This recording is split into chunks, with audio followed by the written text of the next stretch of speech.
Moi ça m'a fait plaisir de vous voir vous donner les uns pour les autres, c'est bien.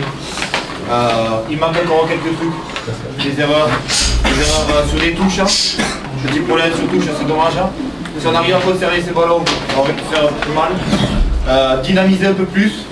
Alors je lui ai demandé à la deuxième mi-temps il fallait faire plus de jeu. C'est dommage. Des approximations, des ballons tombés. Après tu vois c'est bien les gars, vous êtes bien filés et je suis content de vous, c'est bien. Félicitations. Bien les gars. Voilà, ouais, alors en direct du stade de Grasailles, alors les hérétiques sont avec deux joueurs des juniors Crabos. Nous avons Arnaud Guyot. Alors Arnaud, simplement, on sait que le début de championnat des juniors Crabos a été plutôt compliqué. On voit que ça va mieux. Qu'est-ce que tu peux nous dire toi sur l'évolution au fil des matchs, l'évolution de l'équipe Crabos au fil des matchs? On le voit on le voit que l'équipe progresse parce qu'on prend moins de points. Il y a quelques soucis mais ça se règle. Ça va très bien en ce moment. Comme aujourd'hui on a fait un très bon match. En défense particulièrement parce que j'ai pas eu un seul plaquage à faire. Donc une ligne de 3 quarts qui se parle de plus en plus, qui est de mieux en mieux. Et voilà, très bon sérieux. Des matchs comme ça, j'aimerais en avoir d'autres à la fin de la saison. Moi, je voudrais juste te dire, bon, aujourd'hui c'est Toulon, on sait que Toulon c'est quand même une grosse écurie. Toi qui joues arrière, par exemple, qu'est-ce que tu as pensé du positionnement des joueurs de Toulon, de tes copains qui défendent, qui ont beaucoup défendu aujourd'hui, qui se sont accrochés, qui ont été vaillants? Donc il y avait une 10 de Toulon qui était très vicieux avec un bon déplacement sans ballon des joueurs parce que j'étais un peu chamboulé, je ne savais pas trop où aller, mais après c'était assez bien parce que j'avais mes ailiers et mon troisième ligne centre qui venait m'aider pour récupérer les ballons, donc c'était bien. Très bien. Alors avec le troisième ligne également, Alexandre Tresca. Alors Alexandre, toi tu joues troisième ligne centre. Bon, ton collègue l'a dit, le début de la saison est quand même un lointain souvenir, on va dire aujourd'hui, mais ça n'est fallu de peu quand même pour la victoire des Canaries. C'est passé très peu. Ouais, c'est vrai que là on y a un peu échappé. Bon, on a eu beaucoup de combats, devant on l'a ressenti, on a quand même souffert en mêlée. Mais on n'a rien lâché, franchement, première comme deuxième mi-temps, d'habitude ça pêchait un peu sur la deuxième. Et là franchement on a tenu je trouve qu'on a tenu tout le match, on s'est régalé. Bon, on était quand même face à des solides joueurs, ils n'ont rien lâché non plus, ça a été vraiment costaud, je pense qu'on en sort tous quand même assez marqués, mais moi je trouve que ça a vraiment été une très belle rencontre et je ne m'attendais pas à ça, vraiment pas à ça face à Toulon quand même. On a vu un magnifique essai Canaries là sur une combinaison. Comment ça s'appelle cette combinaison? On l'appelle la fosse. La fosse qui va entre les poteaux, c'est ça? Voilà. Ok, merci les gars. Merci, à très bientôt, salut.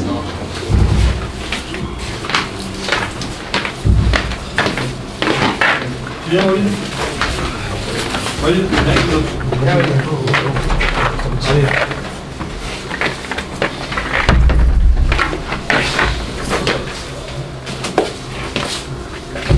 les gars, au début de l'année, ce match-là, on prenait, je pense, plus de 70 points. Sincèrement, si on regarde comme il faut, après Montpellier, c'est l'équipe la plus complète qu'on ait rencontrée. On est bien d'accord, même Grenoble était en dessous d'eux. Donc, je pense sincèrement que là, vous pouvez mesurer tous les progrès que vous avez fait depuis le début de l'année. Les plus notables sont en mêlée, parce que si on regarde la deuxième mi-temps, on ne pourra pas dire qu'ils vous ont mis sur le cul ou que vous l'ayez fait. Il y a encore des progrès à faire, il y a encore des choses à apprendre. Il faut vraiment passer à la vitesse supérieure maintenant et être de plus en plus sérieux aux entraînements. Une combinaison annoncée, on n'en a pas 15, on en a une. Vous êtes obligé, Jérémy, d'annoncer la combinaison et en plus d'expliquer à tout le monde ce que c'est que la combinaison. Ça me semble pas normal. Quand bien même on l'a travaillé parce qu'on a passé une séance entière dessus pratiquement.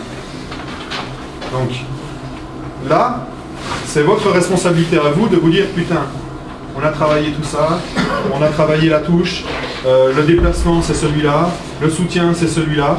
C'est à vous de vous prendre en main. Parce que nous on ne peut pas être derrière chacun d'entre vous pour vous dire, et vous prendre par la main pour vous dire attention, si tu veux devenir un grand joueur, il faut que tu fasses ça. D'accord?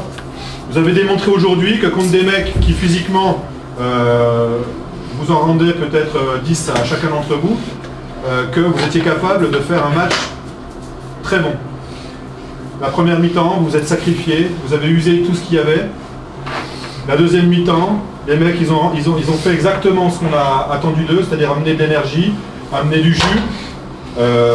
Ça a payé. Ça aurait pu payer un peu plus quand on est passé dans leur 22, qu'on leur a mis la pression. On a concrétisé par 3 points. On aurait eu mérité de marquer un essai à ce moment-là, parce que eux, ils étaient vraiment sous pression. Maintenant, moi, je vous félicite pour le match que vous avez fait. Il va y avoir des joueurs qui vont monter, d'autres qui vont redescendre peut-être. Tant pis, il va falloir qu'on se serre les coudes, qu'on progresse encore et qu'on aille chercher vraiment cette victoire qui nous manque encore au compteur. Ok les gars? Et je ne vais pas rajouter grand chose, sinon que vous répétez que on est encore fiers de vous. Alors forcément c'est plus difficile à entendre parce qu'on n'a pas la victoire et qu'on ne peut pas savourer autant que si on avait gagné ce match. Donc voilà, vous êtes envoyés, on vous l'avait demandé avant le match et vous avez répondu présent, vous avez trouvé les solutions à des moments donnés où c'était difficile. Après voilà, hein, c'est ce que je vous répète depuis des années, quoi. Les autres en face, c'est des centres de formation, les mecs ils bossent depuis je ne sais combien de temps, 2 fois, 3 fois plus que vous parce qu'ils ont plus de temps que vous pour le faire.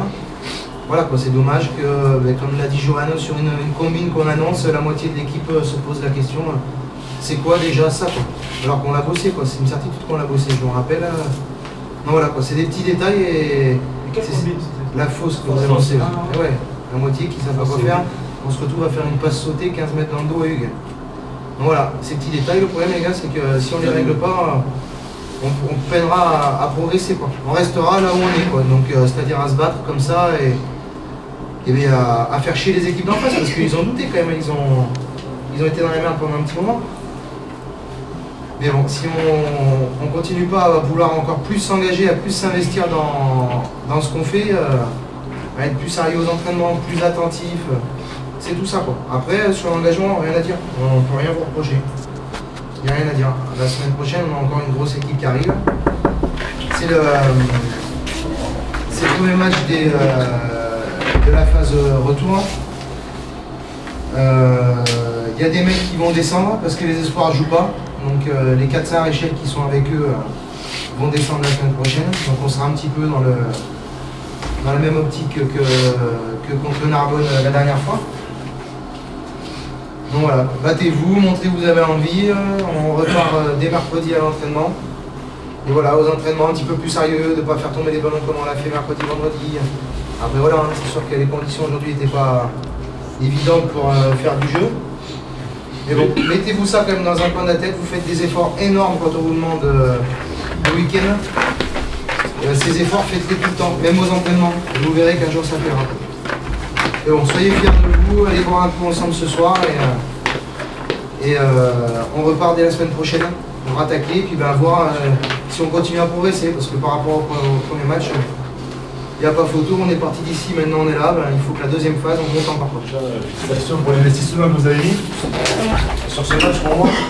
On a commencé à entrevoir un peu plus d'intelligence. L'intelligence dans le jeu, ballon porté, on arrive à écouler, à se replacer et à engendrer de bonnes montées défensives, même si ça aurait pu être mieux sur un terrain comme ça qui aurait demandé un peu plus d'agressivité à un moment donné. Mais bon, voilà, moi je suis fier de vous, hein. On ne va pas vous lâcher, on va vous tenir jusqu'au bout là, et on va essayer de vous faire monter, d'accueillir cette putain de victoire que vous méritez tous, parce que tout ce que vous donnez, aux entraînements, aux matchs, compagnie, il faut que ça soit récompensé un jour là. Donc, on va pas vous lâcher, on va pas vous lâcher. Et on va vous donner des coups de pied au cul, même s'il faut, pour aller la chercher. Donc on lâche rien les gars, et mercredi, sachez les gars que quand l'entraîneur de Toulon vient nous voir pour nous dire putain les mecs en face ils lâchent rien, jusqu'à la fin ils lâchent rien, pour nous ça nous fait vraiment plaisir. Faut vous le dire ça. Et vous de votre côté, même si vous avez moins 20 dans les pattes, même si vous prenez 20 pions là, vous ne devez pas accepter d'en prendre plus. Le dernier groupement, je vous l'ai dit, c'est pas normal. Donc ça, non, c'est fini. Hein. C'est fini. Tu veux dire quelque chose, Rémi? Allez, c'est bien, les gars.